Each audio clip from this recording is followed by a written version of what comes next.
1876 and is a constitutional republic, having three separate but co-equal branches, the executive, legislative, and judicial branches of those governments whose duties and powers are defined and constrained by the U.S. Constitution.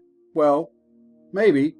In 1801, however, this report states that John James Marshall became the fourth Chief Justice of the United States Supreme Court and usurped the U.S. Constitution by making his judicial branches of the U.S. government more powerful than the executive and legislative ones combined, thus instituting over America a system of government known as judicial tyranny. Left nearly alone in fighting against Chief Justice Marshall's institution of judicial tyranny to replace the U.S. Constitution was the American founding father and its third president, Thomas Jefferson, who is warning of what the judicial branch was doing, wrote, "Our Constitution, intending to establish three departments, coordinated and independent that they might check each other and balance one another, it has given, according to this opinion of mine, to one of them alone the right to prescribe rules for the government of others, and to do that one, too, which is unelected by and independent of the nation itself.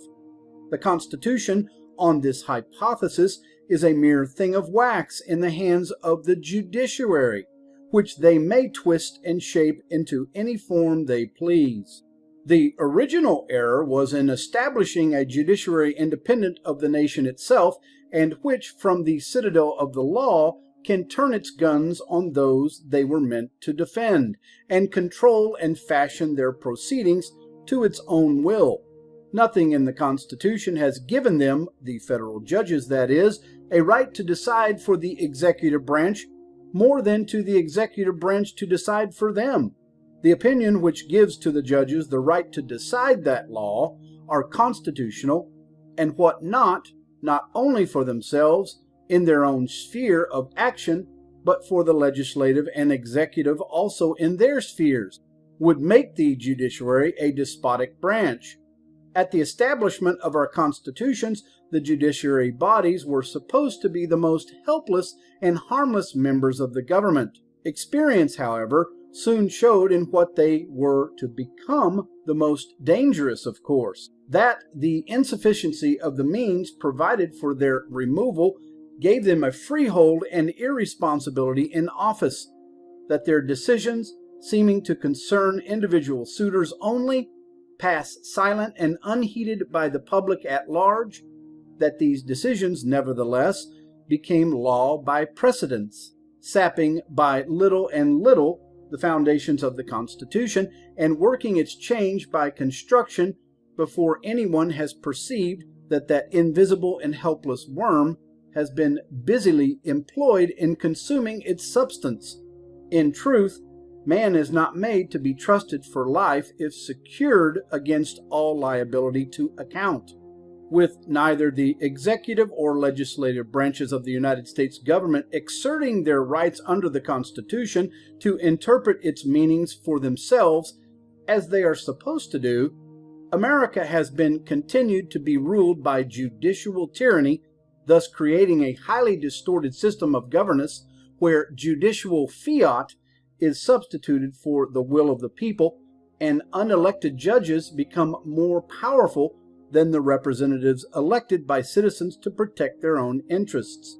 The consequences to the American people of being ruled over by the distorted system of judicial tyranny instead of the Constitution has seen their nation being continuously roiled and divided by needless conflict because critical decisions affecting their lives they were supposed to decide for themselves by voting were instead illegally decided for them without their being allowed to have their voices heard.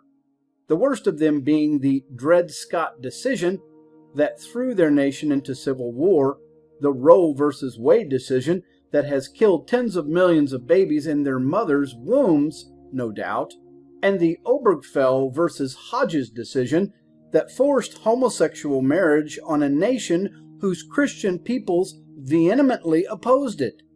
In their creation of the Constitution to govern the United States constitutional republic, America's founding fathers knew divisive issues would arise that could split apart their nation, and is why they created the individual states to be independent entities unto themselves, not subordinate to the federal government, however, thus meaning that if the peoples of one state wanted to legalize abortion, they could, but if another state outlawed abortion, that would be acceptable too, with the only constraint upon these states being that all of them had to obey the Bill of Rights, which, of course, they all derived their freedoms from.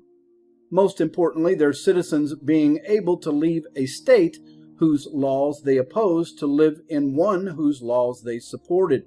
So examples are a U.S. federal judge ruling it was unconstitutional for the legislative branches to have passed a law forbidding the sexual molestation of baby girls.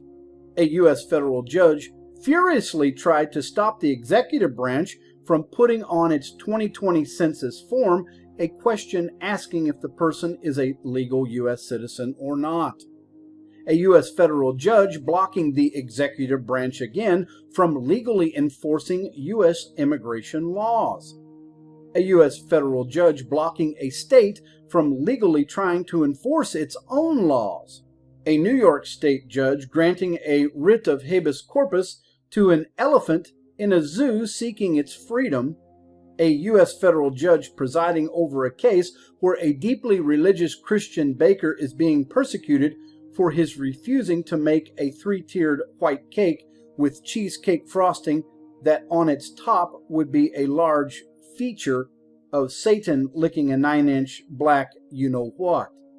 With no evidence existing that the legislative branch has ever exercised its duty under the Constitution to keep the judicial branch in check, the same cannot be said about the executive branches either, that has first displayed in 1832 when President Andrew Jackson declared about a U.S. Supreme Court ruling, made against him, of course, that John Marshall had made his decision, now let him enforce it, and that afterwards saw Jackson following the Constitution exactly by his interpreting what it meant, as all three branches of the U.S. government are supposed to do to keep any one of them from becoming more powerful than the other.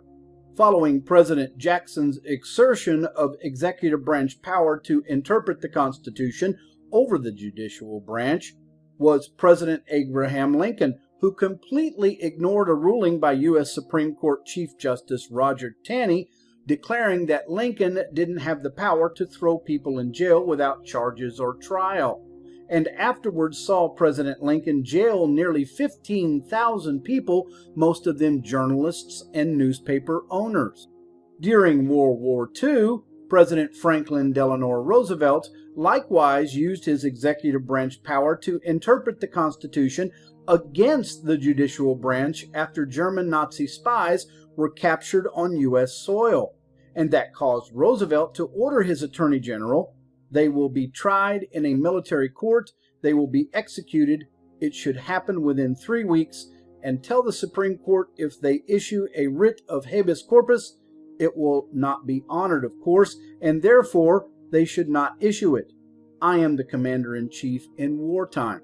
Like President Lincoln, Jackson, and Roosevelt, this report concludes that current President Donald Trump is a wartime leader too, and whose views of executive branch power in interpreting the Constitution mirrors those of his predecessors who previously stood up to judicial branch tyranny, and whose main target is the 80-year-old Clinton regime appointed Supreme Court Associate Justice Stephen Breyer, who has previously said that the laws of other countries have a bearing on America's own.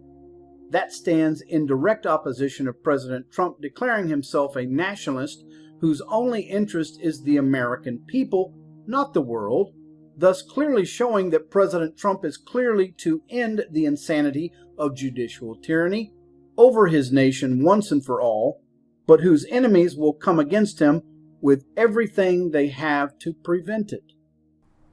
I wish you and your families a safe and happy Thanksgiving holiday.